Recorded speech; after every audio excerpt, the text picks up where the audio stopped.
সন্তান ম্যাগ সে কল করে বলেছে যে তাহলে তারপরে কি, যে তারা এখনো মোটিভ খুঁজে পান নাই, ক্লু খুঁজে পান নাই, কেন তাদেরকে হত্যা করা হলো।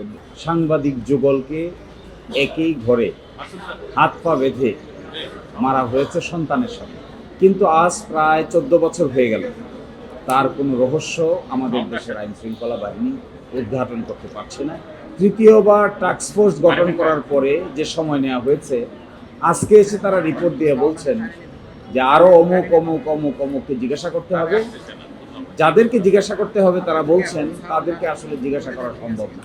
যাদের কথা তারা এখানে বলছেন তারা তৎকালীন হোম মিনিস্টারের সঙ্গে তারা কথা বলতে চান, তৎকালীন আইজিপির সঙ্গে তারা কথা বলতে চান, তৎকালীন র্যাবের ডিজির সঙ্গে তারা কথা বলতে চান, তৎকালীন একজন আপনাদেরই একজন বিখ্যাত সাংবাদিকের সঙ্গে তারা কথা বলতে চান। এই যে কথা বলতে চান, তারা তো মিসিং, তারা তো নাই, তারা তো বাংলাদেশের সীমার মধ্যে নাই, এবং 4-5টা জায়গায় তারা কতগুলো না না না না বলেছে। তার মধ্যে উল্লেখযোগ্য বলেছেন যে তারা এখনো মোটিভ খুঁজে পান নাই, ক্লু খুঁজে পান নাই, কেন তাদেরকে হত্যা করা হলো।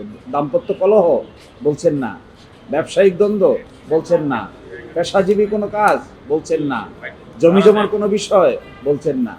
তাহলে কি এই ধরনের ঘটনাকে যদি মার্জনা আকারে দেখা হয়, শেষ পর্যন্ত যদি উদ্ঘাটন করা না হয়, তাহলে আমাদের দেশের বিচারিক সিস্টেম, তদন্ত সিস্টেম একটা ফেইলিওর কর্মকাণ্ড হিসেবে প্রমাণিত।